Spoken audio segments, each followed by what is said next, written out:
ونستغفره ونعوذ بالله من شرور أنفسنا ومن سيئات أعمالنا من يهده الله فلا مضل له ومن يضلل فلا هادي له أشهد أن لا إله إلا الله وحده لا شريك له وأشهد أن محمدا عبده ورسوله يا أيها الذين آمنوا اتقوا الله حق تقاته ولا تموتن إلا وأنتم مسلمون يا أيها الناس اتقوا ربكم الذي خلقكم من نفس واحدة وخلق منها زوجها وبث منهما رجالا كثيرا ونساء واتقوا الله الذي تساءلون به والأرحام إن الله كان عليكم رقيبا يا أيها الذين آمنوا اتقوا الله وقولوا قولا سديدا يصلح لكم أعمالكم ويغفر لكم ذنوبكم ومن يطع الله ورسوله فقد فاز فوزا عظيما أما بعد فإن أصدق الحديث كتاب الله وخير الهدي هدي محمد صلى الله عليه وآله وسلم وشر الأمور محدثاتها وكل محدثة بدعة وكل بدعة ضلالة وكل ضلالة في النار أو كما قال صلى الله عليه وآله وسلم. Alhamdulillah, kita bersyukur kepada Allah Subhanahu wa taala kerana dapat bertemu pada pagi ini. Kita akan tengok kepada masalah tafsir. Di dalam bab tafsir, kita pun selalu mendengar bahawasanya ada di sana yang disebut sebagai tafsir bil ma'thur dan ada yang disebut sebagai tafsir yang sebaliknya tidak ma'thur. Tafsir bil ma'thur ialah kita menafsirkan ayat-ayat Allah Subhanahu wa taala dalam Al-Quran dengan Al-Quran sendiri, berikutnya dengan sunnah Nabi SAW, itu hadis-hadis baginda SAW, berikutnya aqwal sahabah radhiyallahu anhum ajma'in, pandangan-pandangan ataupun pendapat-pendapat dari kalangan para sahabat Nabi radhiyallahu anhum ajma'in. Dan itu tafsir bil ma'thur. Sebelum itu, kita ada dua istilah, satu tafsir dan satu at-ta'wil. Satu tafsir, yang satu lagi ialah at-ta'wil. Tafsir dan ta'wil di sisi ulama-ulama salaf ataupun ulama-ulama dulu sebelum khalaf, iaitu qurun al-mufaddalah, kurun-kurun yang terbaik, seperti yang kita tahu, khairun nas qarni, manusia yang terbaik itu kurunku, thumma allazina yalunahum, thumma allazina yalunahum, kemudian orang berikutnya, kemudian berikutnya. Itu para sahabat Nabi, para tabi'in dan para tabi'ut tabi'in. Maka itu dipanggil salaf. Maka di sisi salaf, ta'wil dengan tafsir maksudnya sama. At-ta'wil maksudnya tafsir. Itu tafsirul lafzi wa bayanu makna, menafsirkan lafaznya dan menjelaskan maknanya. Dan itulah banyak digunakan oleh salafus salih dan juga di kalangan para sahabat dan tabi'in dan mereka yang setelah daripadanya di kalangan qurun al-mufaddalah dan berikutnya mereka yang mengikut manhaj mereka dengan ihsan, dengan baik. Seperti Nabi SAW mendoakan kepada Ibnu Abbas, Allahumma allimhu, Allahumma faqihhu fid din wa allimhu ta'wil. Ya Allah, faqihkan dia dalam agama ini dan ajarkan dia ta'wil. Maksud ta'wil di situ ialah tafsir. Ja'a fi hadisin Jabir, wa Rasulullah sallallahu alaihi wasallam baina azharina wa alayhi yanzilul Quran wa huwa ya'rifu ta'wilahu wa ma amila bih min syai'in amilnahu bih. Daripada Jabir, ketika mana dia menyatakan sebuah hadis dari Nabi di dalam menifatkan haji, maka Dia kata, wa Rasulullah sallallahu alaihi wasallam baina azharina. Nabi sallallahu alaihi wasallam ada di kalangan kita. Wa alaihi yanzilul Quran, dan kepadanya diturunkan Al-Quran. Wa huwa ya'rifu ta'wilahu, dan dialah yang mengetahui tafsirannya. Ta'wilahu tafsirannya. Wa ma amila bihi, dan apa yang dia amal dengannya. Min syai'in amilnahu bihi, maka kami juga beramal dengannya. Kata Ibn Al-Qayyim rahimahullahu ta'ala, fa'allamahu salawatullah wa salamuhu alayhi bita'wilihi wa ilmuhu bitafsirihi wa ma yadullu alayhi wa amalahu bih wa ta'wilun ma amara bihi wa nahyu anhu. Iaitu fa'allamahu, Nabi SAW mengajarkan bita'wilihi, tafsirannya, wa wa'allamahu bitafsirih wa ma yadullu alaih. Nabi menjelaskan apa tafsiran dia dan apa yang ayat ini tunjukkan. Itu tafsir. Wa amilahu bihi, dan Nabi beramal. Wa ta'wilun ma amara bihi, maka itu ialah ta'wil, apa yang diperintahkan dengannya dan apa yang dilarang daripada yang melakukannya. Dan juga Ibnu Abbas menyatakan di dalam surah ayat Ali Imran, apabila dia membaca ayat Imran, dan Ibnu Abbas kata, ana mimman ya'lamu ta'wilahu, aku di kalangan orang yang tahu tafsiran dia. Ibnu Abbas ta'wil maksudnya tafsir juga. Kata Mujahid ulama tafsir yang selalu dinakalkan oleh Ibnu Katsir, warasikhuna fil ilmi ya'lamuna ta'wilahu, dan orang yang rasikh dalam ilmu dia, mantap dalam ilmunya, maka yang mereka ini ya'lamuna ta'wilahu, mereka tahu tafsirannya. Dan disebut oleh para ulama tafsir di dalam kitab mereka seperti Al-Imam Ibn Jarir At-Tabari. Ini semua nama-nama tafsir lah.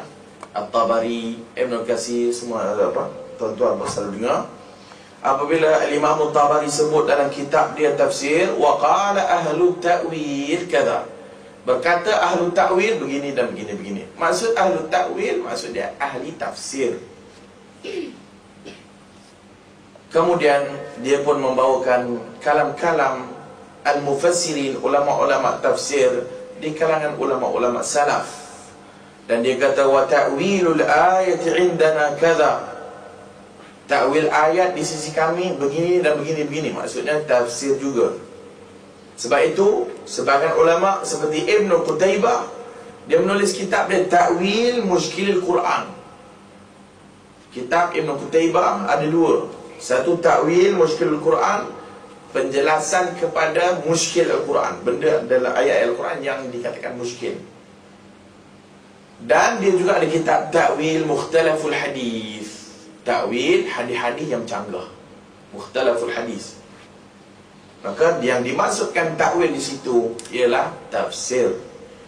Makna yang berikutnya di kalangan ulama-ulama salaf ialah al-haqiqatu allati yu'awwalu ilayha al-kalam, itu imtithalu ma dalla alayhi al-kalam wa iqa'u matlubihi idza kana al-kalamu talaban wa huwa ma'na yarji'u ila al-aqibati wal masir. Antara maksud ta'wil juga melaksanakan apa yang dikehendaki oleh ayat. Itu juga ta'wil. Melaksanakan apa yang ayat suruh. Maka bila kita buat, kita ta'wil. Pelaksanaan. Tadi tafsir dan penjelasan. Yang kedua makna ta'wil ialah melaksanakan apa yang disuruh oleh ayat tersebut. Kalau sekiranya ayat itu menuntut sesuatu.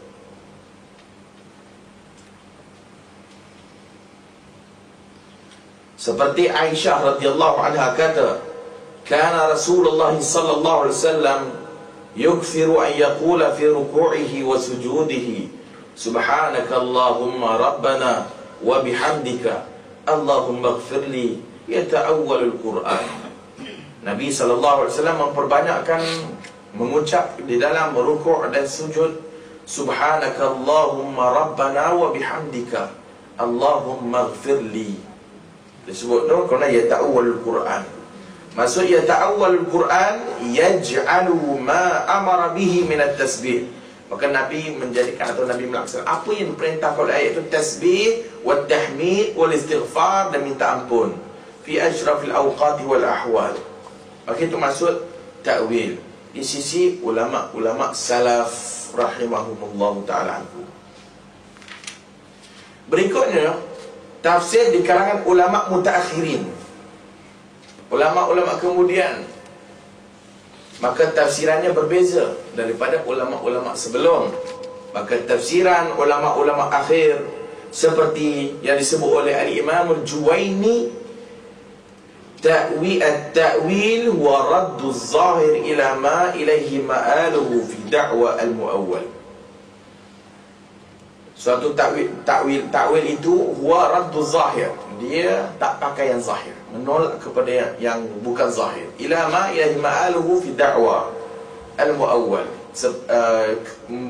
daripada zahir pergi ke makna yang apa yang orang nak tafsir itu kata, dan mengubah makna zahir kepada makna selain daripada zahir ayat. Kata Al-Imam Al-Ghazali rahimahullah, at-ta'wilu huwa ibaratun an ihtimali ya'daduhu dalilun yusiru bi aghlab az-zann. Ibaratun an ihtimal, ihtimal kepada ambil dalil tu kepada makna yang aghlab az-zann, kepada lebih kepada sangkaan, minal makna allazi yadullu alaihi zahir, daripada makna yang ditunjukkan secara zahirnya. Zahir kemudian diambil apa makna daripada zahir tu. Itu takwil. Begitu juga disebut oleh Al-Amidi, disebut oleh Ibn Manzur, iaitu naqlun zahirul lafaz an wad'ihi al-asli, mengubah daripada zahir lafaz kepada yang asli kepada yang makna lain. Itu takwil di sisi mutaakhirin. Maka beza antara salaf dengan khalaf di dalam menafsir ataupun dalam menyebut makna ta'wil. Maka ta'wil menyebut tafsir, dan adapun khalaf menyebut ianya merubah daripada makna zahir kepada makna yang tidak zahir, ataupun merubah daripada yang rajih kepada yang marjuh, daripada yang tepat kepada yang kurang tepat. Itu ta'wil.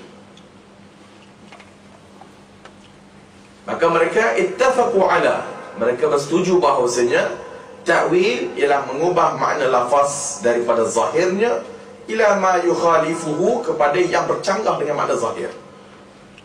Wa mustanaduhum fi ta'yin zalika al-mukhalifu lidh-dhahir qad yakunu al-majaz aw al-ishtirak.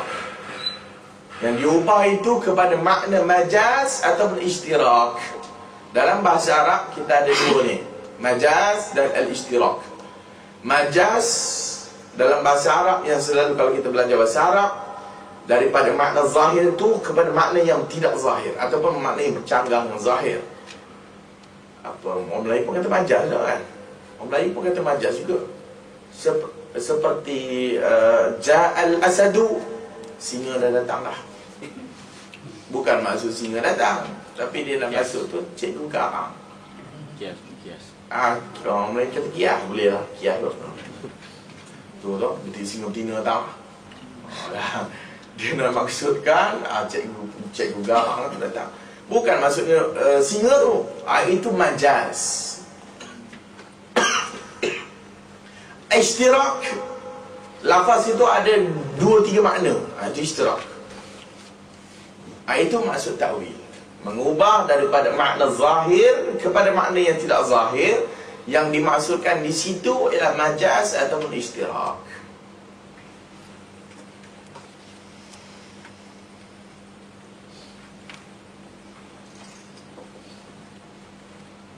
Dalam masalah majaz, ada ulama yang menolak majaz dalam Al-Quran, seperti yang disebut oleh Syekhul Islam Ibn Taymiyah rahimahullah.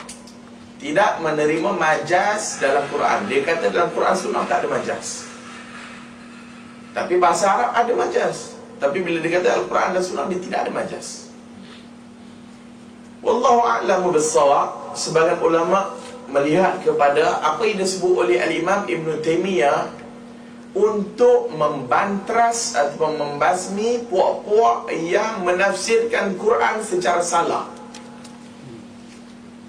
ataupun dia tutup ataupun dia sempitkan pintu majaz dalam Quran dan Sunnah, supaya orang tidak mengubah makna dalam Quran tu kepada makna yang tidak betul.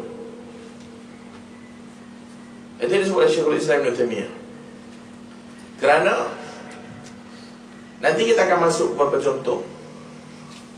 Puak-puak Al-Jahmiyah, Al-Mu'tazilah, ini kumpulan-kumpulan ada sesat zaman dulu kan. Kita kata kumpulan-kumpulan klasik lah kan. Mereka ini bila datang kepada ayat sifat, mereka tafsirkan kepada yang selain daripada makna zahir.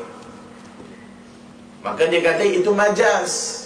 Semua yang Quran sebut tentang sifat khabariyah, sifat tentang Allah Ta'ala, sifat khabariyah tentang mata, tangan dan sebagainya, itu majaz, bukan hakikat. Kita perlu tahu bahawasanya dalam kaedah tafsir atau dalam kaedah umum, dalam masalah kaedah usul fiqh, al-aslu fil kalam haqiqah. Asal dalam percakapan hakikat dia. Itu asal. Al-aslu fil kalam ala al-haqiqah. Maksudnya bila orang cakap, kita terus faham daripada apa yang disebut secara hakikat dia, zahir dia. Melainkan ada qarinah, ada dalil atau ada yang boleh kita fahami maksudnya berbeza. Kalau dia kata aku nak makan nasi, nasi kita faham nasi. Kita tak faham gandum, sebab makna itu adalah hakikat itu. Dan begitulah cara kita faham Quran dan Sunnah ala zahirihi, di atas zahirnya. Itu asal. Kita faham Quran dan Sunnah secara zahir. Bila Allah sebut ayat sekian, kita faham secara zahir ayat. Tetapi tidaklah kepada mazhab zahiri, iaitu hanya berpada kepada zahir saja dan tidak mengambil kira dari sudut bahasa dan sebagainya. Itu satu hal dia. Dia faham Quran, kalau Quran kata macam tu lah. Bila kata kepada mak bapak, fala taqul lahuma uffin wala tanharhuma wa qul lahuma qawlan karima. Jangan kata kepada mak bapak uffin wala tanharhuma, jangan herdik dia. Wa qul lahuma qawlan karima, cakap dengan cakap yang baik-baik ataupun cakap yang karim. Cakap uff tak boleh, tapi kalau sepak boleh. Tak. Itu secara zahir. Cakap tak boleh kalau terajam. Boleh lah. Itu yang kita kata zahir itu yang salah tu. Kita faham secara zahir, dan juga dia tidak menafikan pemahaman dari sudut lughah, dari sudut bahasa. Faham secara zahir, dengan kita juga tidak menafikan makna dari sudut bahasa. Kerana bahasa kadang-kadang ada satu perkataan boleh membawa 2-3 makna. Itu kita menerima dia. Dan juga kalau kita dalam bab usul fiqh, mafhum mukhalafahnya, cara faham terbaliknya, kan tak nak terima apa mafhum mukhalafah. Seperti bila kalau dah Allah kata sekian, dah kata jangan herdik dia, jangan tinggikan suara. Maksudnya kalau lebih daripada itu, tangan dan kaki, lagi teruklah. Kan di situ kita faham itu. Itu cara yang kita faham dari sudut bahasa. Dari situ tak ada masalah. Maka Al-Quran kaedahnya faham secara zahir. Dan secara zahir itu kita maksudkan, kalau ianya secara zahirnya begitu, tetapi dari sudut bahasanya boleh 2-3 makna, kita boleh menerimanya, tidak ada masalah. Yang tak boleh zahir terus, seperti yang tadi tu. Baca hadis Nabi pun zahir, dia faham zahir. Uhillat lakum, Nabi kata tentang air laut kan, bila ditanya tentang ma'ul bahar, maka Nabi jawab tahuru ma'uhu al-hillu maitatu, airnya itu suci, halal bangkai-bangkai dia. Pula mazhab zahiri kata maka bangkai laut halal. Kalau main tiba-tiba lembu main lari jatuh dalam laut atau jatuh dalam air, mati lemas, maka ambil boleh makan tanpa disembelih. Itu faham zahir tak? Main pula main gizi ke apa-apa lah, main dia masuk dalam laut, maka dia boleh makan. Itu tak betul. Itu faham secara zahir tak betul tu. Kencing Nabi kata, la yabullanna ahadukum fil ma'i rakit. Jangan kencing salah seorang kamu di dalam air yang bertakung. Dalam kolam kan sebagainya, air yang tak bergerak maksud dia. Dan air tu sedikit saja, nanti dia rosak air tu. Kalau kencing direct tak boleh. Tapi kalau kencing kat tepi, mengalir masuk dalam tu tak apa.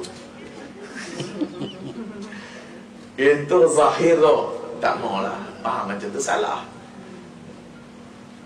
Itu yang kita kena faham. Jadi zahir yang kita maksudkan itu asal kaedahnya, tetapi dia tidak menafikan pemahaman dan sudut bahasa dan sebagainya. Tafsir kita sebut tadi bil ma'sur, dan kita ada tafsir bil ra'i.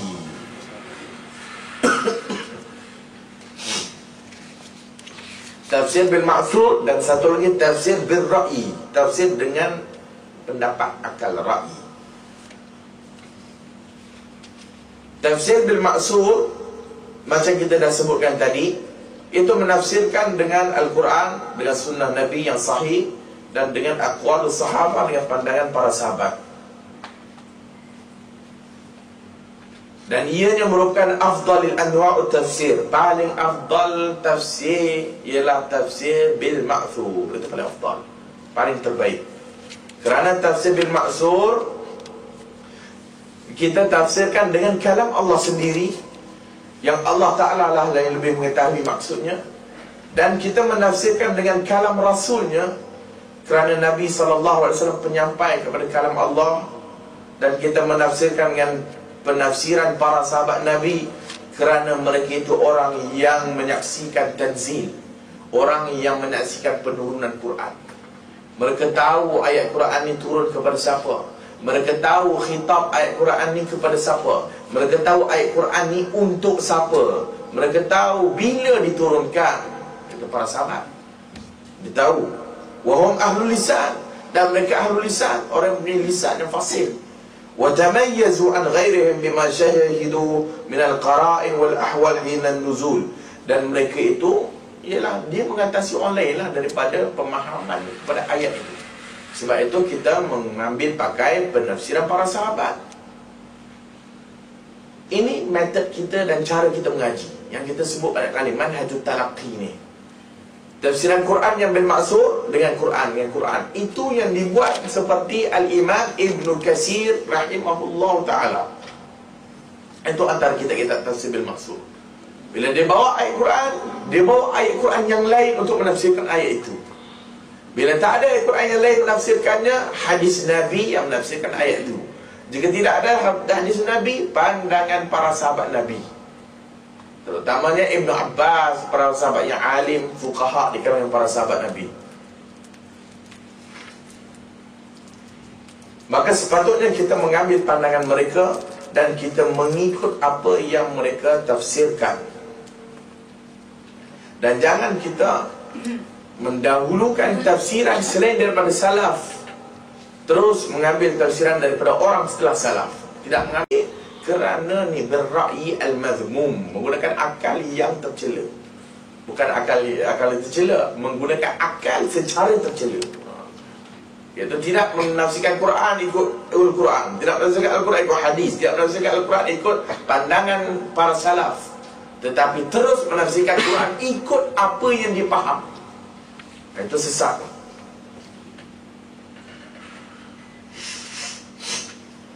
Dan Al-Quran menafsirkan ayat yang lain, ataupun Al-Quran antara satu sama lain, dia menafsirkan antara satu sama lain.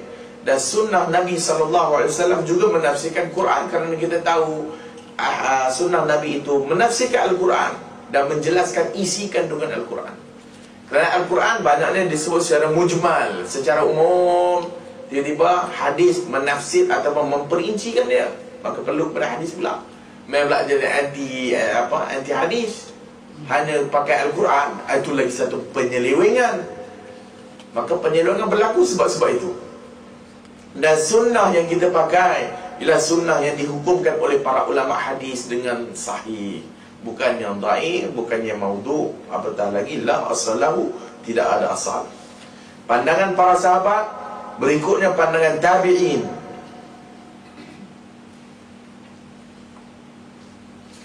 Tetapi walau bagaimanapun, kita tidak boleh mengelak berlakunya perselisihan, berlakunya ikhtilaf di kalangan tafsir, di kalangan mufassir, hatta di kalangan para sahabat Nabi sendiri.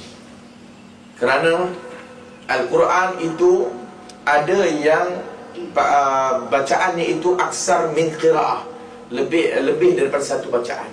Maka dia boleh membawa 2-3 makna. Dan kita tahu bahawasanya Al-Quran turun di atas sab'ati ahruf, di atas 7 huruf. Maksud 7 huruf tu 7 qira'at. Kita ada qira'at begini. Dan qira'at itu kadang-kadang satu perkataan dia lain maknanya, ataupun dia membawa perkataan yang lain, ataupun tafsirannya lain, ataupun barisnya lain, bacaannya lain-lain. Seperti afara'aitumul Lata wal Uzza, tidakkah kamu perhatikan kepada Lata wal Uzza, berhala Lata wal Uzza yang kita telah sebut beberapa contoh dalam kelas yang satu lagi. Kita menyatakan bahawa Lata ada 2 bacaan, satu Lata, satu Lata, ada tajdid atas ta. Itu qiraat. Bila Lata membawa maksud batu yang diukir, bila Lata ada tajdid membawa maksud lelaki yang tukang giling makanan bijirit untuk dibuat bubur dan diberikan kepada orang pergi haji. Lain, maknanya lain. Tetapi dalam bab itu boleh jadi sama juga. Seperti juga idza ja'akum fasiqun binaba'in fatabayyanu, bila datang seorang fasik membawa berita fatabayyanu, dalam bacaan lain fatathabbatu. Fatabayyanu, kamu cek betul ke tak ni, tabayyun, cari keterangan betul ke tak. Fatathabbatu sama juga maknanya, tetapi bacaannya lain. Di situ yang kadang-kadang berlaku khilaf di kalangan para ulama. Antara khilaf yang berlaku lagi kerana i'rab, kerana perselisihan di dalam masalah i'rab. I'rab tu perubahan kepada baris-baris. Kalau nahu, bacaan baris hujung. Kalau i'rab, bacaan baris depan dan tengah. Itu i'rab. Jadi khilaf juga. Kalau bacaan tengah diubah baris, boleh jadi makna lain. Dan juga nahu hujung, kalau ubah juga dia boleh jadi makna lain. Maka di situ jadi khilaf di kalangan para ulama sebagainya. Dan juga antara sebab berlaku khilaf di dalam masalah tafsir, kerana satu lafaz itu kadang-kadang boleh membawa 2-3 makna. Seperti quru, perempuan yang diceraikan oleh suami, fatarabbasna bi anfusihinna salasata quru, hendaklah mereka itu tunggu 3 quru. Apa maksud 3 quru? Ada mazhab kata 3 kali suci seperti mazhab Syafi'i, ada mazhab kata 3 kali haid seperti Hanafi dan sebagainya. Quru satu kataan, tetapi ada kata suci, ada kata haid. Dan hukum tafsir bil ma'sur, maka itu yang paling utama lah, dan yang paling afdal macam kita sebutkan tadi itu. Antara contoh tafsir yang bil ma'sur ialah Jami'ul Bayan an Ta'wili Ayatul Quran, Abu Ja'far Muhammad Jarir At-Tabari, Tafsir At-Tabari. Antara tafsir bil ma'sur lagi, macam kita sebut tafsir Al-Quran Al-Azim Ibn Katsir, yang telah diterjemahkan ke dalam bahasa Melayu, bahasa Indonesia. Elok kalau boleh Ibn Katsir lah. Ibn Katsir tu ringkas sikit lah, daripada, walaupun ringkas pun dalam 3-4 jilid kalau Arabnya. Kalau Melayunya ada berapa jilid lah. Kalau Tabari lagi lebih banyak. Itu bil ma'sur. Juga Ad-Durrul Manthur Al-Imam As-Suyuti. Dan yang ulama moden ataupun ulama kita panggil last contemporary, Adwa'ul Bayan fi Idahil Quran bil Quran, Imam Asy-Syanqiti. Walaupun meninggal dah, rahimahullah. Muhammad Amin bin Muhammad Al-Mukhtar Asy-Syanqiti. Adwa'ul Bayan fi Idahil Quran bil Quran. Dalam Syanqiti tafsirnya itu Quran tu dibawa Quran, Quran dibawa Quran, Quran dibawa Quran. Tafsirannya dengan ayat Quran. maka itu lebih terjaga dan lebih selamat daripada penyelewengan. Berikutnya tafsir bil-ra'yi. Tafsir bil-ra'yi ada dua. Satu bil-ra'yi al-mahmud, satu tafsir dengan akal yang terpuji, al-mahmud, yang boleh. Yang kedua tafsir bil-ra'yi tapi mazmum, dicela. Al-mahmud ialah tafsirnya al-mustamaddu, yang diambil daripada Quran dan sunnah Rasul. Wa kana sahibuhu aliman bil lughatil arabiyyah, dan penulis ataupun penafsir ini sangat alim dalam bahasa Arab, wa asalibiha, dan usul-usul bahasa Arab, wa biqawaid syariah wa usuliha, dan dia tahu tentang qawaid syariah dan usul-usul syariah. Maka dia gunakan benda itu dan dia tafsir guna akal dia. Itu mahmud, tak masalah. Dia tafsir ikut pandangan dia, tetapi pandangan dia based on ayat Al-Quran, based on hadis, dan juga ilmu dia kepada bahasa Arab tu. Daripada bahasa Arab dia boleh tafsir ikut pandangan-pandangan dia. Di situ tidak masalah, dan dibenarkan oleh para ulama apabila mereka melakukan begitu. Kerana ayat Al-Quran kata afala yatadabbaruna al-Quran am ala qulubin aqfaluha. Tidakkah mereka itu mentadabbur Quran? Tidakkah kau mau berfikir tentang ayat Quran? Macam kita dah sebut dulu, tadabbur, baca dan faham, itu tadabbur, dan amal. Kalau baca saja, tak faham dan tak amal pun, namanya baca sajalah. Tetapi tadabbur, dia baca dan dia cuba faham apa yang ayat tu nak dan dia buat. Maka Allah kata kepada orang mukmin, afala yatadabbaruna al-Quran. Khitab dia kepada kita lah, walaupun khitab pada asalnya kepada mungkin orang kafir dan sebagainya. Tapi tidakkah kamu tadabbur Quran itu? Tidakkah kamu perhatikan dan kamu cuba faham? Am qulubin aqfaluha, ataupun hati kamu dah ditutup? Maksudnya dalil bahasanya boleh kita tengok ayat Quran tu dan kita berfikir, dan kita tengok dan tidak bercanggah dengan Quran dengan hadis, dan tidak bercanggah qawaid syariah, maka itu tidak ada masalah. Dan juga doa macam kita sebut tadi, doa Rasul kepada Ibn Abbas, Allahumma faqihhu fid din, ya Allah faqihkan dalam agama, bagi dia kefahaman dalam agama, wa alimhu ta'wil, ajarkan dia tafsir. Tafsir, ta'wil, tafsir itu apa-apa saja yang berdasarkan Quran dan Sunnah dan para salaf. Dan juga kita sebut tadi, para salaf bercanggah pandangan sebagainya di dalam menafsirkan ayat. Itu menunjukkan bahawa mereka guna ijtihad mereka, menunjukkan bahawasanya gunakan ra'yi ini bukan semuanya terkeji, bukan semuanya tak boleh. Boleh, tetapi mesti dipimpin juga oleh Al-Quran dan Sunnah Nabi SAW.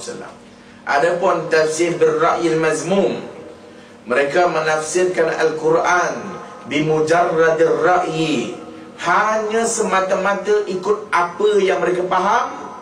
Hum ahlul ahwa wal bidah, mereka ialah ahli hawa nafsu dan ahli bidah. Ini mazmum. Hanya tafsir tak rujuk pada kaedah-kaedah Quran Sunnah, tidak merujuk pada kaedah syarak, diikut dia je. Maka ini ahlul ahwa wal bidah, orang pengikut hawa nafsu dan ahli bidah. Alladzina taqadu mu'taqadat batilah, yang mereka itu beriktikad dengan iktikad yang batil. Laisa laha sanadun wala dalil, yang tidak ada suatu sandaran ataupun dalil. Fafassaru ayatul Quran, mereka tafsir ayat Quran apa saja yang sesuai dengan pandangan mereka dan iktikad mereka yang dah seleweng tu. Wa hamaluha ala zalika bimujarradir ra'yi wal hawa, dan mereka menafsirkan dan mengambilnya hanya mengikut nafsu dan pandangan masing-masing. Maka tafsir sebegini haram hukumnya, la yajuz. Qala Ibn Taymiyah rahimahullah, Ibn Taymiyah kata, fa amma tafsirul Quran bimujarradir ra'yi fa haram. Adapun menafsirkan Quran dengan semata-mata hanya beriktimat, bergantung kepada akal fikiran dia, maka hukumnya haram. Wal adillatu ala zalika kasiratun, dan dalil dalam masalah itu sangat banyak. Antaranya Allah berfirman dalam surah Al-Baqarah 169, wa an taqulu 'ala Allahi ma la ta'lamun. Sebelum tu Allah sebut lagi, orang-orang yang bercakap tentang mengikut hawa nafsu, wa antaqulu Allah, dan kamu bercakap tentang Allah ma la ta'lamun, yang kamu tak tahu. Wa qala subhanahu wa la taqfu ma laysa laka bihi ilmun. Kata Allah lagi dalam surah Al-Isra ayat 36, jangan kamu bercakap benda yang kamu tidak ada ilmu. Dan juga hadis, man qala fil Qur'ani bighairi ilmin falyatabawwa maq'adahu minan nar. Barang siapa yang berkata tentang Quran bighairi ilmin, tidak ada ilmu tentangnya, falyatabawwa maq'adahu minan nar, siap tempat duduk dalam neraka. Maksudnya siapa cakap tentang Quran tapi tak ada ilmu, cakap dia tentang tafsir pula tak ada sendiri, maka itu tidak ada ilmu, maka dia diancam neraka, hukumnya berdosa besar. Hadis Imam Ahmad dalam Sunan dan juga Sunan At-Tirmizi, dan hadis hasan sahih dihukumkan oleh At-Tirmizi. Wa hadisu man qala fil Quran bi ra'yihi fa asab faqad akhta. Dalam At-Tirmizi juga dan Abu Daud, barang siapa yang berkata tentang Quran dengan pandangannya semata-mata dan tepat, faqad akhta, dia silap.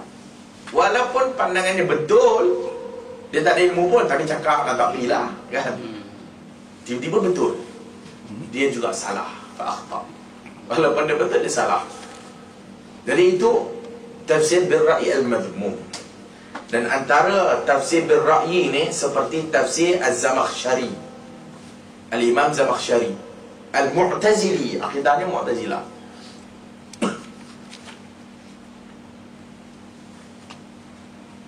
Antara lain Fakhruddin Ar-Razi, Mafatihul Ghaib, tak tafsir dia.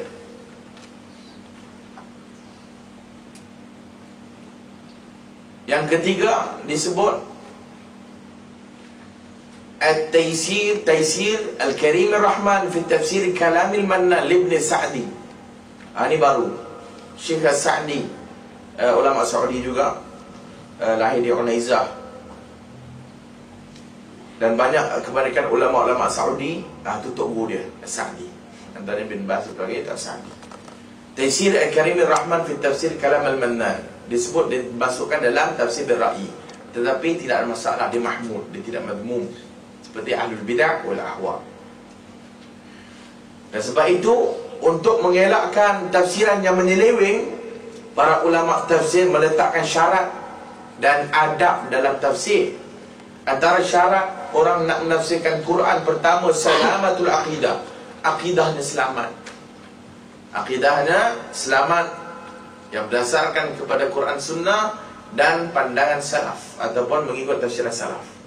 Akidah selamat.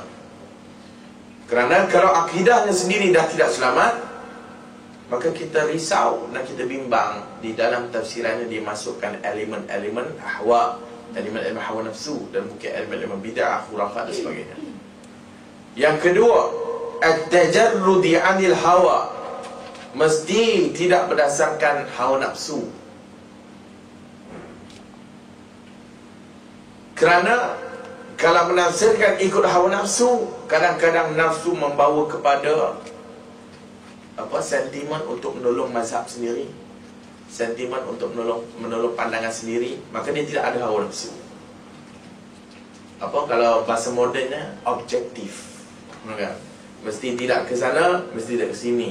Dalil Quran Sunnah. Kalau dia kita suka, kalau dia kita suka, alhamdulillah. Kalau tafsiran yang kita mahu berdasarkan Quran Sunnah tu agak tak berapa nak suka, kita masih ikut juga. Itu tidak ikut nafsu. Kalau ikut nafsu, tafsiran tak best kan. Maka dia buang.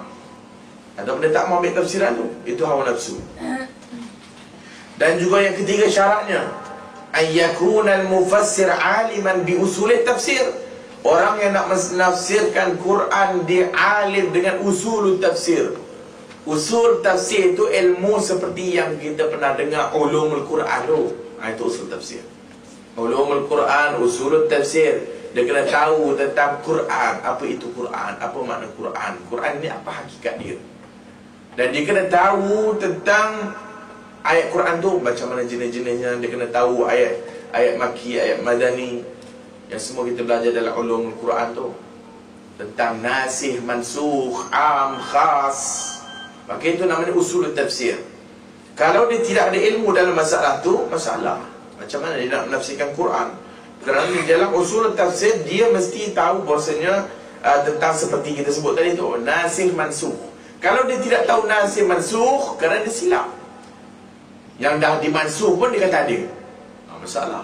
Ataupun tentang asbabin nuzul, sebab nuzul ayat dia kena tahu.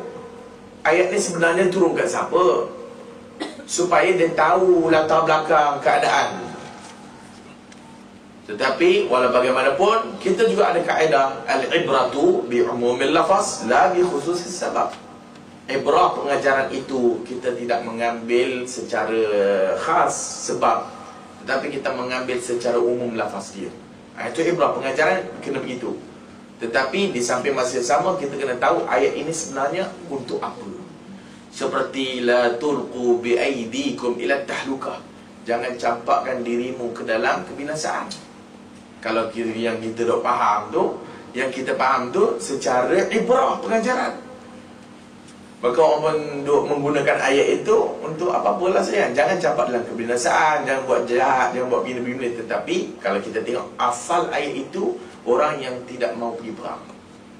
Kebinasaan yang dimasukkan ayat itu orang tak pergi perang. Tetapi kita ambil ibrah dia, pengajaran dia.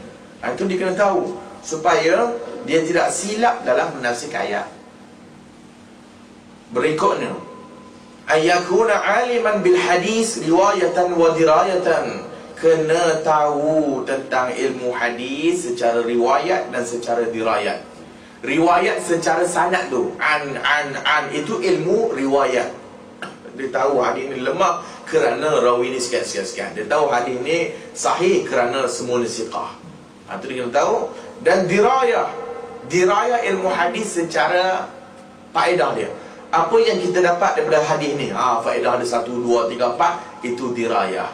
Adapun riwayat, hadis ini diriwayatkan oleh siapa, kepada siapa, dari siapa. Itu hadis riwayat. Dirayat, cara faham kepada hadis, ataupun fiqhul hadis, namanya dirayat. Dan dia kena tahu juga aliman bi usuliddin, kena alim, kena tahu ilmu tauhid. Kerana dalam masalah ayat-ayat asma' wa sifat, ni masalah. Ayat-ayat tentang nama-nama dan sifat Allah Ta'ala, kalau dia tidak ada ilmu tauhid yang sahih, jadilah seperti tafsiran Mu'tazilah, Khawarij, tafsiran Jahmiyah dan sebagainya. Sebab itu kena akidah salim, kena akidah yang selamat, dan tahu ilmu tauhid, baru boleh dia tafsir Quran. Dan juga aliman bi usulil fiqhi, dia alim dalam usulul fiqh. Dalam masalah usul fiqh, dia kena tahu tentang madlul, tentang pendalilan ayat tu. Ayat tu nak kata apa, tentang ijmalnya, tentang umum khas, tentang mutlak muqayyad, hadis ni umum, ayat ni umum ke mujmal dan sebagainya, semua tu. Ayat ini mujmal, ayat ini mutlak, ada muqayyad. Mutlak tu maksudnya ayat tu sebut secara umum, tetapi bila datang muqayyad, kata membataskan sebagainya, itu mutlak dan muqayyad. Dan dia kena tahu dilalatun nas wa isyaratuhu. Nas ni nak tunjuk kepada apa, ataupun apa dilalatnya. Seperti ufin tadi tu, jangan berkata uf kepada mak bapak. Apa dilalat dia dan apa isyaratnya. Dan dia kena tahu tentang al-amru wa nahyu. Ayat ni sebut perintah, ayat ni nahi, dan dia membawa hukum wajib dan membawa hukum haram. Itu usul fiqh. Dan juga dia kena tahu aliman bil lughah wa ulumiha. Dia kena tahu alim di dalam bahasa dan ilmu-ilmu bahasa. Ilmu bahasa termasuk macam kita sebut tadi lah, nahu, saraf, majaz, istiqaq, istirak. Itu ilmu bahasa lah. Kerana bahasa juga memberi peranan yang penting di dalam menafsirkan ayat Al-Quran. Bahasa Arab, Quran diturunkan bahasa Arab yang fushah, yang baku. Dan bila dia Arab yang fushah, Maka kita kena faham dari sudut konteks bahasa nahwu dan saraf ni, kita kena faham. Dan itu semua ialah syarat-syarat menafsirkan Quran. Kalau tidak ada syarat-syarat itu, nanti jadi penyelewengan dalam tafsir. Adab mufassir, adab orang nak tafsir Quran pula. Pertama, ikhlas. Dia nafsirkan itu kerana Allah Azza wa Jalla, dan niatnya untuk membantu orang memahami ayat Allah Ta'ala tanpa disertakan dengan hawa nafsu. Itu ikhlas. Yang kedua, amal. Beramal. Dia itu seorang yang beramal. Apa barang kalau dia tafsir Quran tapi dia tak beramal sendiri dengan Al-Quran, maka seorang mufassir, dia itu ikhlas dan beramal dengan apa yang dia baca. Itu adalah Al-Quran. Kalau sekiranya dia tidak beramal apa yang disampaikan, maka useless, tak ada apa faedah daripada tafsirannya. Dan yang ketiga, mesti husnul khuluq, akhlaknya baik, kerana dia seorang mufassir. Dan kita baca banyak ayat kana khuluqul Quran. Aisyah kata bahawasanya akhlak Nabi itu adalah Quran. Maka seorang yang nak menafsirkan Quran, mesti kalangan ulama yang akhlak ni baguslah, husnul khuluq. Itu 3 adab yang para ulama sebut di dalam adab menafsirkan Al-Quran.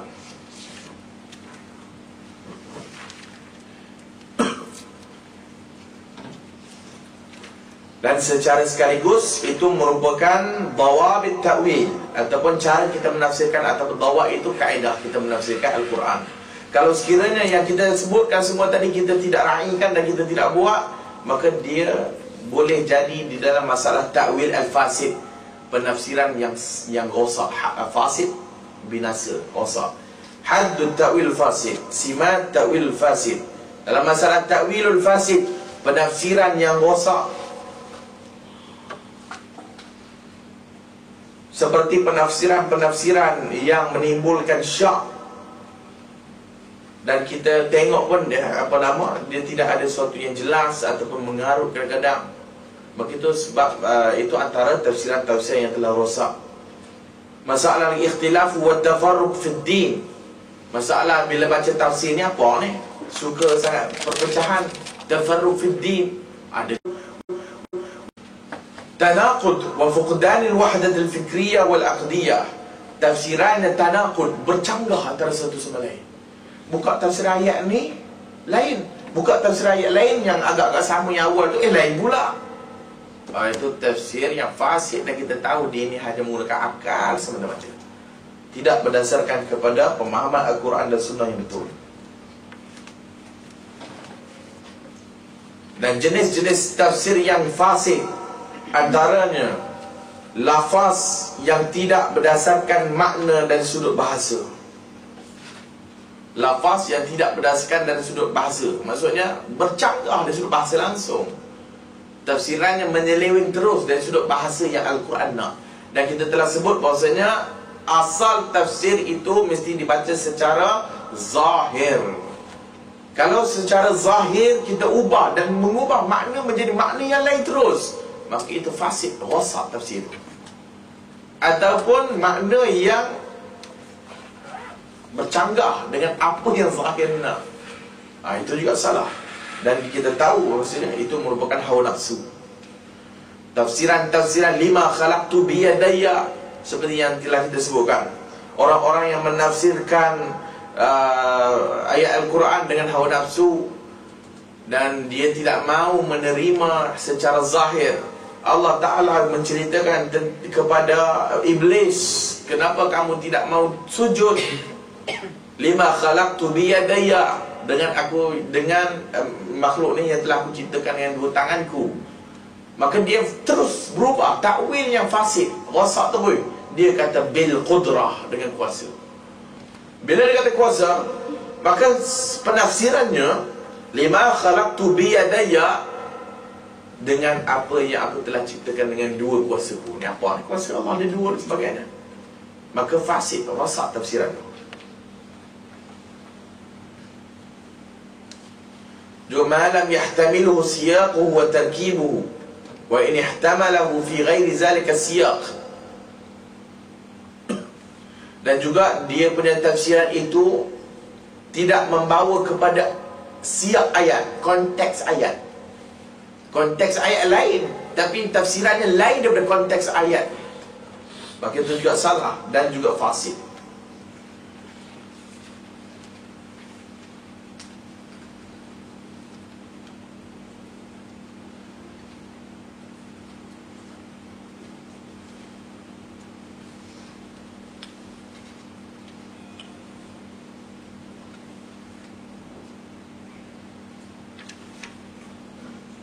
Dan kesemua yang sama makna yang demikianlah, iaitu tafsiran-tafsiran yang mengubah langsung.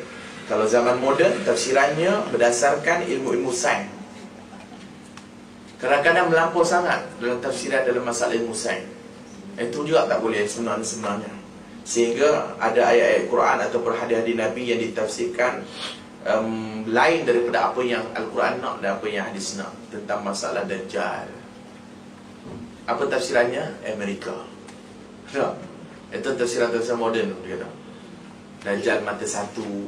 Tengok dolar Amerika kan mata satu. Kan? Dajjal dia boleh pergi ke satu tempat dalam keadaan cepat. Itu roket jet pejuang dah ada lah. Itu tafsiran yang luar dari konteks langsung dan merubah apa yang Quran nak dan apa hadis nak. Itu fasid.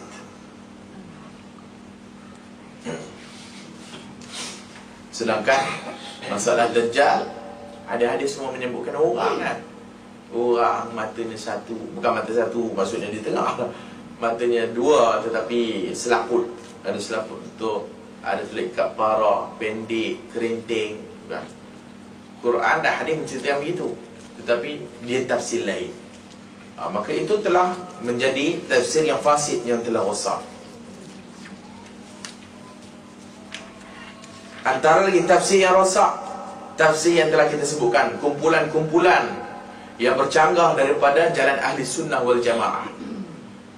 Tafsiran-tafsiran kalau dulu Khawarij menafsirkan ayat-ayat Al-Quran tentang takfir, mengkafirkan orang dan sebagainya. Wa man lam yahkum bima anzalallah fa ulaika humul kafirun. Siapa yang tidak berhukum dengan hukum Allah, kafir. Maka dia mengkafirkan pemerintah-pemerintah Islam, mengkafirkan Ali, kerana Ali tidak mencari pembunuh Uthman. Maka dia tak buat hukum Allah, kafir. Aisyah kafir, itu kafir, ini kafir. Tafsiran itu memberi kesan sehingga ke hari ini. Ada orang faham silap dan mengkafirkan orang sesuka hati kerana tidak konon-kononnya tidak beramal dengan hukum Allah. Itu tafsir asal. Dalam hadis Ibn Abbas menyatakan bila Nabi kata sibabul muslim fusuq wa qitaluhu kufrun, mencela orang-orang Islam itu fasik dan membunuhnya kufur. Dan semua hadis-hadis yang tentang Nabi kata kekufuran tu, siapa dengan orang Islam ni kufur dan sebagainya, Ibn Abbas kata kufrun duna kufrin, kekufuran yang bukan sehingga menyebabkan kafir, kufur yang tidak menyebabkan dia murtad daripada agama. Dan juga kita kena tengok ayat Quran itu secara keseluruhan. Ada juga wa man lam yakum zalimun kan, fasiqun. Itu semua kita kena letakkan sebagaimana ulama-ulama salaf meletakkannya. Maka jangan terlampau melampaui had. Mendatang berikutnya kumpulan-kumpulan Syiah dan sebagainya menafsirkan ayat-ayat Quran mencela Abu Bakar dan Umar. Dia katalah berhala Quraisy lah, apa benda lah, semua ayat Quran yang cakap tentang syaitan, yang cakap tentang semua keburukan tu, Abu Bakar, Umar, Abu Bakar, Umar. Itu tafsir Syiah. Penokok tambahan perkataan, itu lagi dah, bukan tafsir lagi dah, mengubah Quran terus. Mendatang kumpulan Mu'tazilah, hanya akal yang perlu didahulukan daripada nas. Semua ayat Quran yang tak boleh diterima oleh akal ditafsir ikut akal. Semua yang tidak menyelerakan dia, dia ikut akal.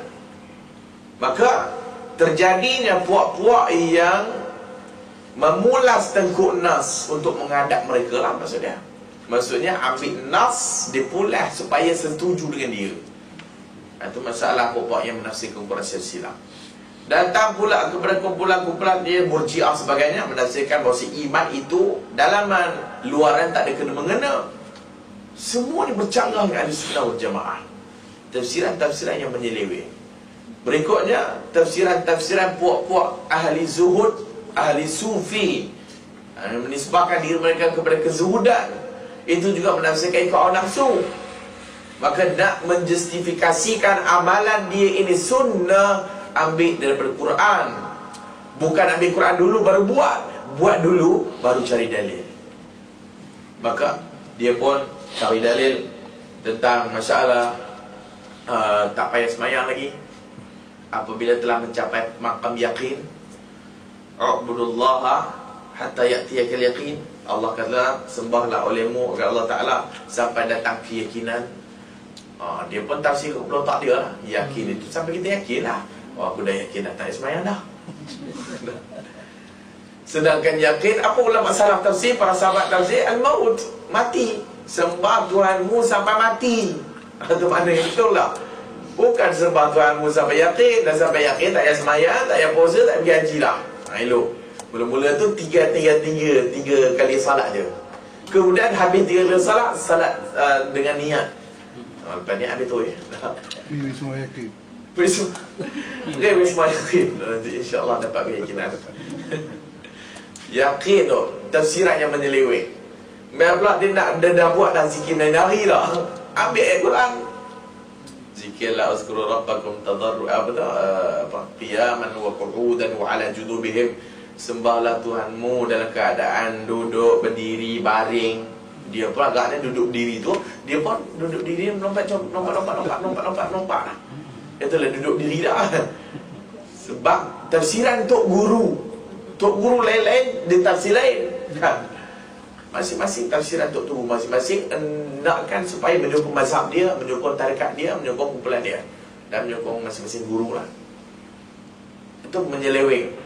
Langsung tidak ada dalil Quran dan Sunnah, dan tak pakai langsung dah. Bahkan tafsir ikut mimpi. Pokok sufi tafsir ikut mimpi. Ayat Quran ni boleh ada mimpi. Nabi kata macam ni. Buatlah dia. Dia tak payah semayang kerana apa? Mimpi Nabi kata semayang mansuh. Itu semua kekarutan ataupun penyelewengan dalam masalah tafsir. Sama ada Quran ataupun hadis Nabi SAW.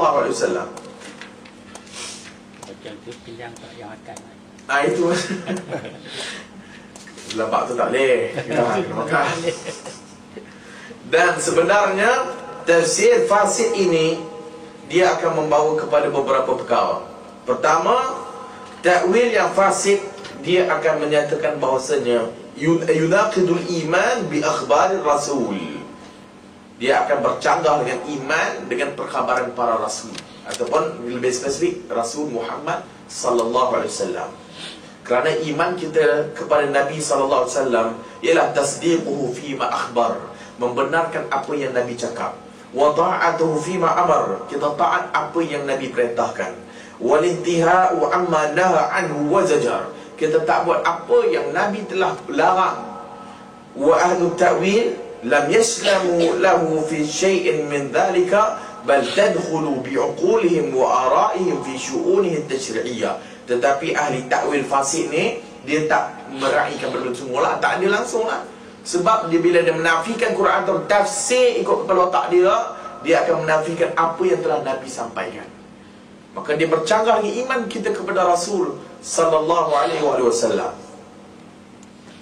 Berikutnya, takwilan yang fasid. Fahuwa hadha ta'wil anna fi nusus syara' ma zahiruhu batilun aw kufrun. Seolah-olah kita menyatakan ayat Quran itu zahirnya batil dan kufur. Innal muta'arridu li ta'wil an-nusus asy-syari'ah min ghairi burhan min asy-syari'ah zatiha sayyi'uz zannu billah. Orang yang menafsirkan nas-nas syariat dengan tanpa ada burhan, tanpa ada dalil daripada syariat, maka dia itu su'uz zann billah, buruk sangka kepada Allah dan Rasul. Kerana dia tafsir ikut kepala otak dia sendiri dan tak ikut apa yang Allah mahu dan apa yang Nabi mahu. Maka seolah-olahnya dia kata Al-Quran ini batil ataupun salah bila diubah kepada seperti yang kita sebutkan tadi. Yadullahi fawqa aydihim, tangan Allah. Bal lima khalaqtu biyadayya, yang telah aku ciptakan dengan dua tanganku. Ar-Rahmanu 'alal 'arsy istawa, Allah istiwa ta'ala. Diubah. Bila diubah seolah-olahnya ayat Quran ini salah, batil, yang perlu kepada lain punya tafsiran. Maka dia mengubah. Sebab itu ta'wil ialah sebenarnya ta'til. Ta'wil boleh membawa kepada ta'til, penafian terus kepada apa yang Allah sebut dalam Quran. Itu ta'til, itu ta'wil.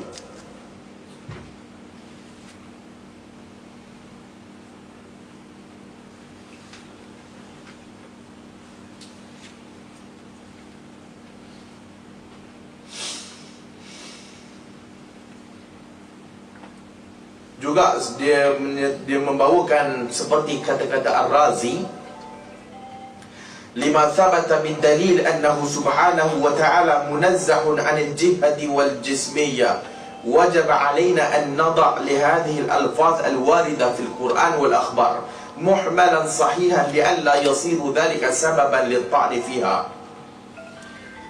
Contoh seperti kata Al-Imam Ar-Razi. Dia imam tapi masalah dia ta'wil. Dia kata lima sabata bid dalil, yang telah sabit dengan dalil bahwasanya Allah Ta'ala itu munazzahun al-jihah. Allah Ta'ala itu maha sucinya daripada arah jihah, wal jismiyah, jasad, jisim. Maka wajib alaina an nada' li hadhihi al-alfaz al-warida fil Quran wal akhbar muhmala sahihan. Maka kita perlu membawa ayat ini kepada yang lain, yang sahih, supaya kita tidak membiarkan dia jadi sebab kepada ta'an, sebab kepada orang katalah nanti, apa ni, Tuhan kamu ada tangan, soalan begitulah. Maka dia kata jangan mu tangan tu ubah kepada makna lain. Maka itu salah. Wala min kalam as-sawi, dan bukan seperti kalam as-sawi, Imam as-Sawi. Lianna al-akhdhu bi zawahir al-kitab wa sunnah min usul al-kufr. Apa Sawi kata? Kerana kita mengambil zahir Quran dan sunnah, ia yang merupakan usul kekufuran. Salah tu. Percakapan tu salah. Walaupun dia imam, tetapi percakapan itu salah. Adakah mengambil zahir Quran dan sunnah dia kata boleh usul kekufuran? Sebab kufur itu ambil zahir nas lah. Sedangkan asalnya mesti ambil zahir. Tapi macam telah kita sebutkan sebelum-sebelum.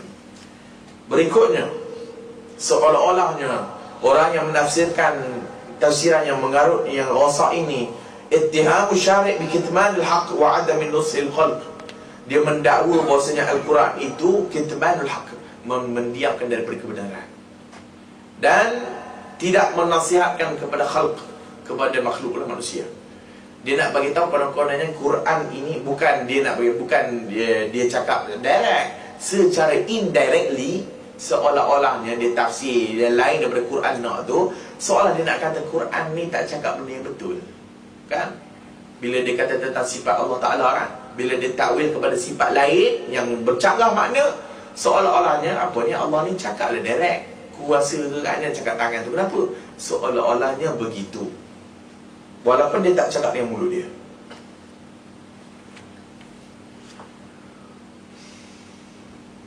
Dan juga tafsiran yang fasid ini, yang rosak ni, i'radu an nususil wahyi kama fahimah as-salafus salih. Kita menolak daripada memahami nas ini dengan kepahaman para salafus salih. Tak mau ambil kepahaman salafus salih. Sedangkan Allah sebut wa may yushaqiqir rasul min ba'di ma tabayyana lahul huda wa yattabi' ghayra sabilil mu'minin nuwallihi ma tawalla wa nuslihi jahannama wa sa'at masira. Sebarang siapa yang menyanggahi rasul setelah datang kepadanya huda, petunjuk, wa yattabi' ghaira sabilil mu'minin, dan dia tak mau ikut jalan orang-orang mukminin. Orang-orang mukminin dalam ayat ini merujuk kepada sahabat Nabi. Dia bercanggah dengan Nabi dan tak nak ikut jalan sahabat Nabi, maka nuwallihi ma tawalla, kami berilah dia apa kau nak apa, buatlah. Wa nusli jannah, sesuatu, tetapi para sahabat tak pernah pun buat selain daripada ataupun bercanggah dengan apa yang disebutlah hadis itu. Tapi kita kemudian kita buat bercanggah dengan apa yang sahabat buat, maka kita dah tidak memahami hadis itu dengan bagaimana yang para sahabat faham. Maka kefahaman mereka jauh daripada salafus salih.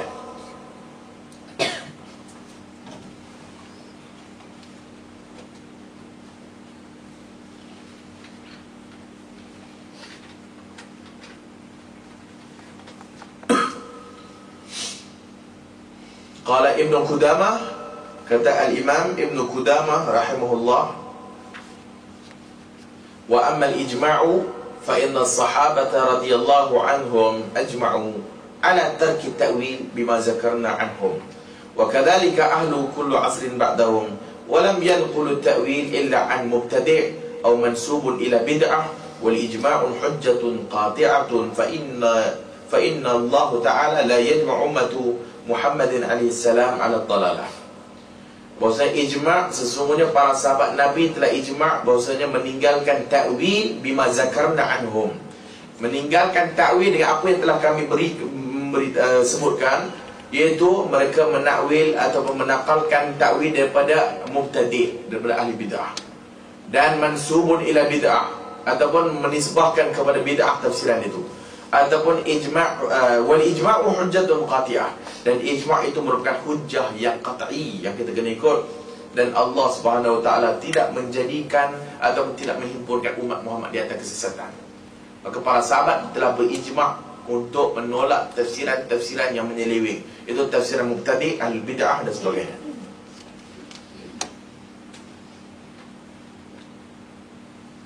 Berikutnya, ta'wil fasid itu asal setiap bid'ah yang zahir dalam Islam.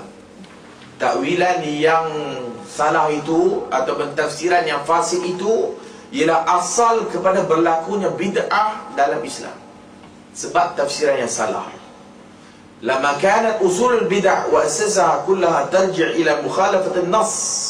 Dan kita tahu bahawasanya usul bid'ah itu ialah semua yang kembali kepada pemahaman yang salah kepada nas. Mukhalifatul lin-nas, salah ataupun bersalahan dengan nas. Wa adamul iltizam bi muqtadah, dan dia tidak iltizam maksud melazimi apa yang dituntut, tapi dia buat benda lain. Itu usul bid'ah.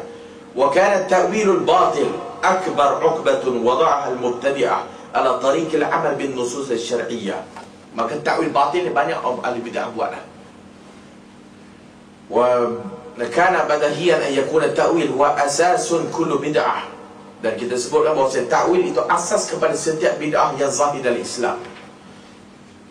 Kata Ibn Qayyim, "Hadza wa aslun baliyatul Islam min ta'wil zid tahrif wal butlan, wa huwa allazi qad faraqa as-sab'ina bal zadat salasan qawlu zil burhan." Itu asal bid'ah itu menyebabkan terpecahnya kepada 70 bahkan tambah 73 golongan dalam Islam yang pecah kan? Yang mereka itu qaulun zil burhan wa jami' ma fil kauni min al bid'ah wa ahdath tukhalifu mujibil Quran. Dan semua apa yang ada daripada bid'ah dan benda-benda baru itu bercanggah dengan apa yang Quran sebut. Fa asasuha ta'wil zul butlan, asasnya ialah pentakwilan, pentafsiran yang batil. La ta'wilu ahlul ilmi wal iman, yang tidak berdasarkan takwilan ahli ilmi, para ulama dan para ahli iman. Izzaka tafsirul murad wa kashfu wa bayanu ma'nahu ila al-azhan. Itu Imam Ibn Al-Qayyim sebut di dalam apa nama dia punya syair. Asal kepada bid'ah ialah tafsiran yang menyeleweng daripada jalan yang betul. وذلك لأن كل مبتدع يسعى إلى البحث عن مستند له في النصوص. Kerana semua orang ahli bid'ah dia cuba mencari sandaran kepada apa yang dibuat. Bukan ambil Al-Quran dulu baru dibuat. Dibuat dulu baru cari sandaran. Wa idza lam yadhfaru bidalil aw shubhah yaghtarru biha al-maghrurun wal makhdu'un laja ila layya a'naq an-nusus bit-ta'wil hatta tattafiqu ma'a madhhabih. Bila tidak ada dalil yang menyokong ataupun yang seumpamanya, maka dia pun mulalah mengambil tengkuk-tengkuk nas dan dipulas supaya bersesuaian dengan mazhab dia. Wa ma hiya bimutafaqqah fantasharat al-bid'ah. Berikutnya tersebarlah bid'ah wa dhalalah, kesesatan dengan melalui jalan ini. Maka bid'ah ataupun benda-benda yang menyeleweng yang ada dalam negara Islam atau yang ada di dalam pengamalan orang-orang Islam sebenarnya asalnya kepada tafsiran Quran yang menyeleweng dan tafsiran sunnah yang menyeleweng. Itu asalnya. Wa qala Dr. Zahabi ba'da an dzakara ta'ifatun minal mubtadi'ah وشيئا من اتجاهاتهم وكان طبيعيا وكل حزب من هذه الأحزاب يدعي الإسلام ويعترف بالقرآن ولو في الجملة أن يبحث كل عن مستند يستند إليه من القرآن ويحرص كل الحرص على أن يكون القرآن شاهدا له لا عليه فما وجده من الآيات القرآنية يمكن أن يكون دليلا على مذهبه تمسك به. Maka Imam Dr. Az-Zahabi, ini ulama moden, ba'da an zakara ta'ifatun minal mubtadi'ah, lepas dia sebut tentang satu kumpulan bid'ah dan pendirian mereka, dan dia kata wa kullu hizbin, setiap kumpulan daripada kumpulan-kumpulan itu mendakwa di Islam, wa ya'tarifu bil Quran, mereka yang dirang Quran walau fil jumlah, walaupun secara umum. Ayyabhas kullu an mustadadin yastadu ilaihi min al-Quran, dia mencari semua supaya ada sandarannya dengan Quran. Wa yahrisu kullal hirs ala an yakuna al-Quran syahidan lah, dan dia cuba sedaya upaya supaya pada Quran itu syahidan lahu, jadi dia punya adalah penguat dan syahid sebagai saksi kepadanya, la alaih. Fama wajadahu min al-ayat al-Quraniyah, kalau didapati ada ayat Quran ayyakuna dalilan ala mazhabihi, yang kena dengan mazhab dia, dia pegang. Wa akhadha fi iqamati mazhabi ala da'amati minhu, wa ma wajada mukhalifan, apa-apa saja yang bercanggah dengan mazhab dia, hawala bi kulli ma yastati ay yaj'alahu muwafiqan la mukhalafan, dia akan cuba sedaya upaya menjadikan ayat itu sama dengan dia dan tidak bercanggah. Walaupun ayat itu bercanggah, tapi dia akan cuba sedaya upaya supaya ayat itu kena dengan dia dan tidak bercanggah.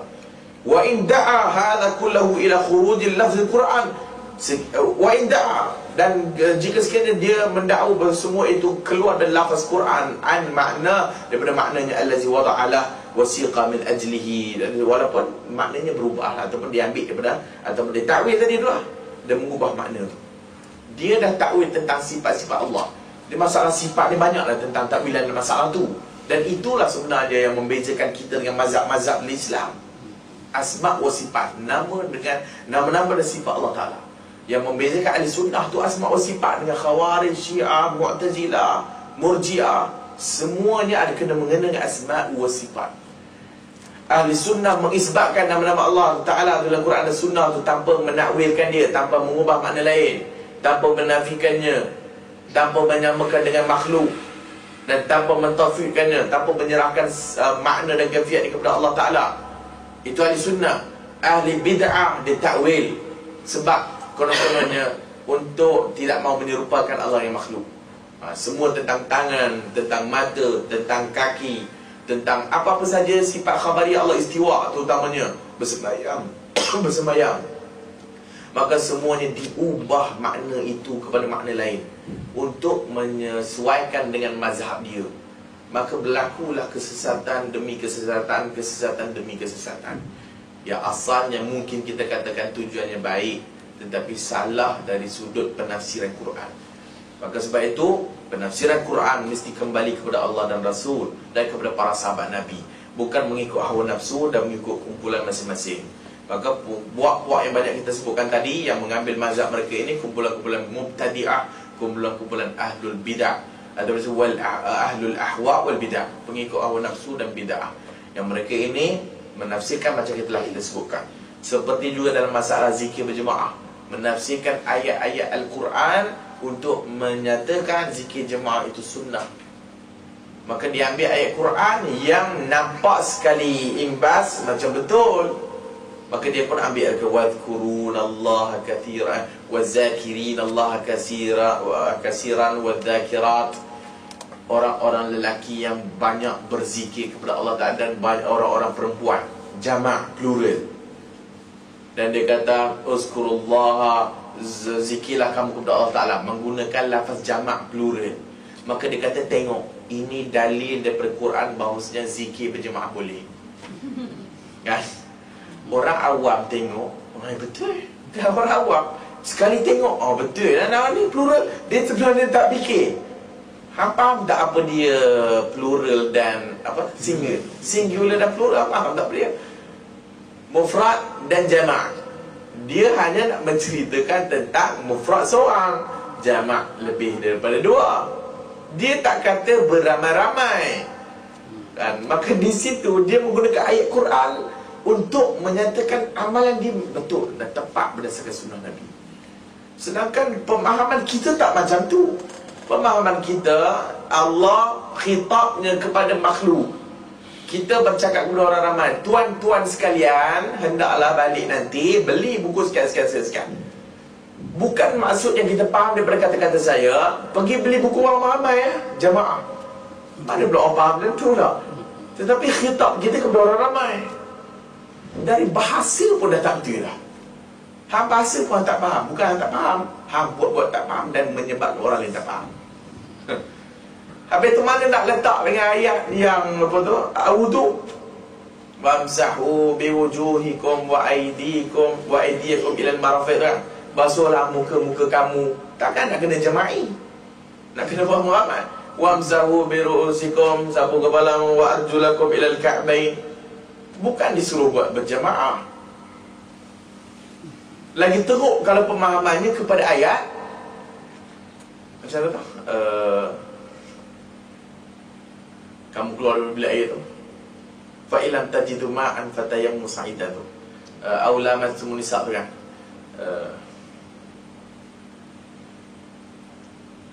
Apa tak? Tak apalah, kita ambil aw lamastum nisa tu kan. Fa ilam tajidu ma'an fatayammu sa'idan tayyiba.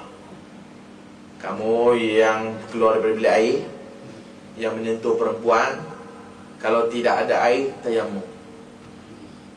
Sekarang kita nak tanya kepada dia, aula mastumun nisa. La mastum ikut Syafi'i sentuh kan.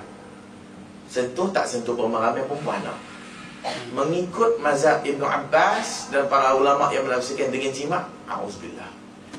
Dan jimat apa? Ini pemahaman yang silap ni. Dia dalam bab tu dia nak ni, tetapi dia tak tahu dalam bab lain dia telah faham mengarut. Dan kan karut tu pemahaman tu. Itu masalah cacat dalam pemahaman ini akal. Dan bahaya mubtadi' mengikut hawa nafsu. Ambil pula daripada hadis Nabi yang ada perkataan majalisul zikir, kumpulan-kumpulan zikir. Dia faham gitulah. Sedangkan bukan begitu pemahamannya. Maka semua ni kena, tafsiran kena betul-betul. Dan kita kena tahu bahawasanya kalau kita nak ambil tafsir ni, kita kena tahu siapa dia ulama yang mentafsirkan Quran tu, supaya kita berhati-hati. Maka orang yang tidak ada ilmu, jangan dia baca semua tafsiran-tafsiran dalam Al-Kasyaf, iaitu yang mazhab Mu'tazilah tadi tu, Az-Zamakhsyari dalam Al-Kasyaf. Maka dia jangan baca. Kita nasihatkan supaya membaca kepada kitab-kitab yang bil maksud, tafsir yang bil maksud, itu Ibn Katsir, At-Tabari dan sebagainya. Allah Allah. Tafsir bil maksur antara yang kita sebutkan tadi ialah tafsir At-Tabari. Itu yang penting penulisan pada tafsir yang penting dalam tafsir bil maksur.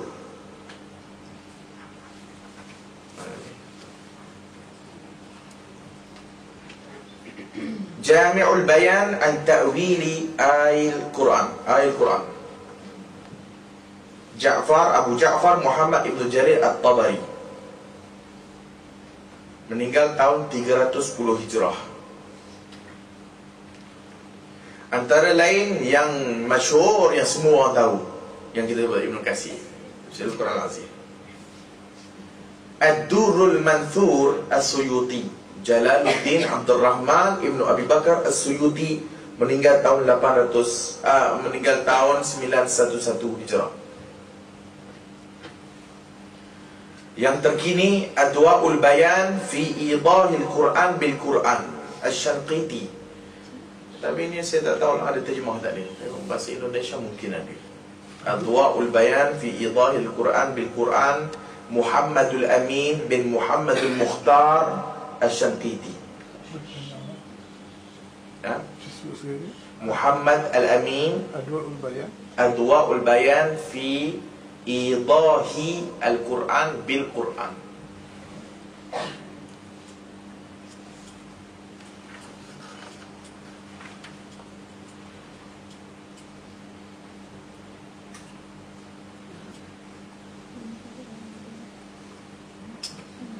Keistimewaan tafsir ni, dia tafsir Al-Quran dengan Al-Quran.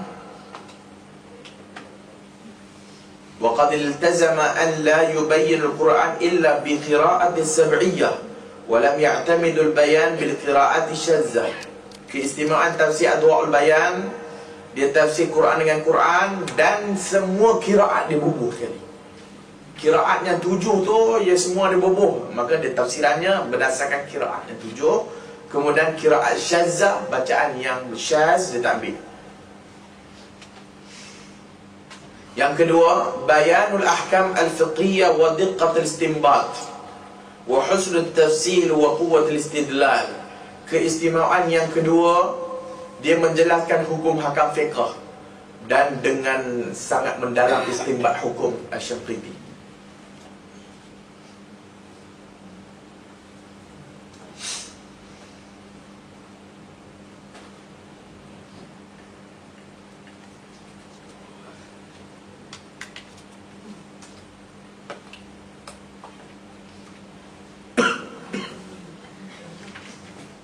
Yang Fakhruddin Ar-Razi ni ada? Fakhruddin Ar-Razi dimasuk dalam kategori tafsir bil-ra'yi.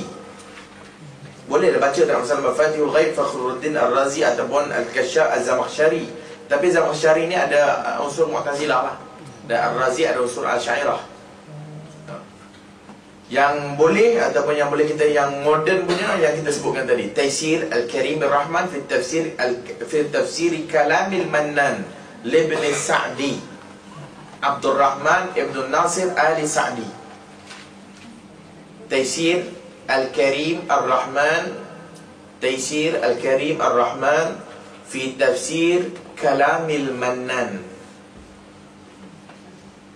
Itu dia masuk di dalam tafsir bil-ra'yi. Tetapi tak ada masalah, dia mengikut salah, dia ulama salah. Antara lain yang kita kenal dalam tafsir bil-ra'yi, Zilalul Quran lah Sayyid Qutb. Zilalul Quran Sayyid Qutb dalam tafsir bil-ra'yi dengan pandangan dia.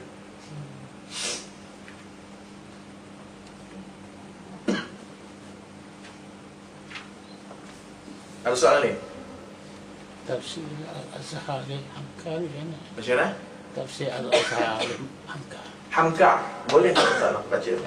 Dan dia lebih kepada ra'yi lah, pandangan dia. Oh, pandangan dia.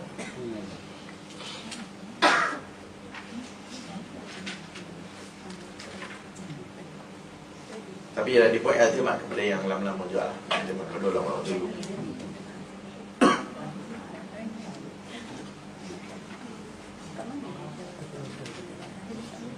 Yang Melayu tu ada. Yang Melayu tu ada. Lain ada. Di pasir. Ada soalan? Ya. Tafsir Ibn Abbas. Tak ada masalah lagi lah. Ada sebahagian tulis tafsir Ibn Abbas, tafsir dia dibukukan. Tak ada masalah. Lagilah salaf. Lagi patut kita tengok lah. Tapi ada terjemahan. Tapi susah nak dapat dia punya terjemahan. Terjemahan Dia baru dekat Turki. dia kena cari tengok Indonesia. Kau Indonesia sebab dia laju dalam penterjemahan kan. Ada Abbas Melayu lewat lagi lah. Tapi dia ada macam kontroversi dengan isu yang saya baca dalam internet. Yang apa tu, ada yang macam tiruan, ada yang Itu kena tengok biasalah. Semua yang maktub ini ulama biasa bila dia tahqiq kitab, dia tengok yang maktub tulisan tangan awal-awal dulu ataupun yang banyak cetakan tabak. Tujuan dia tengok banyak cetakan tabak tu nak mengenal pasti kok ada kesilapan. Itu tujuannya. Maka kadang-kadang kita sampai kat kita nuskhah yang sebagai ulama kata ada silap dalam tu. Yang silap itu sebab mungkin dia hanya beriktimad kepada satu taba'ah, satu nuskhah yang sebelumnya. Tapi ulama yang tahqiq, yang meneliti, maka dia cek satu-satu kitab itu dengan pelbagai cetakan. Di situ dia dapat tahu mana ada silap bahasa, mana ada silap ejaan. Di situ dia dapat detect lah. Allah Allah. Ya, ada soalan belakang. Ustaz, ada tu juga yang berkaitan dengan yang ayat yang dimasukkan ada dalam bahasa Melayu. atau Inggeris. Saya rasa. Sebenarnya itu mustahak kan yang Nah. kita tahu ayat yang mana yang Tapi asli tak banyak orang yang menulis tentang, maksudnya dia bukan hanya nasa masuk. Allah, nanti kalau saya jumpa mungkin saya tengok. Cuma dalam bahasa Melayu tu lagi jauh nak ditemui kan, memang tak adalah. Bahasa Inggeris saya kena tengok. so bahasa lain. Ya. Nik ni baik. Kita nik baik. Dah Tiga bahasa Israel. question kurang. Soalan lain? Ya. Orang tafsir tak ada model ke? Ya.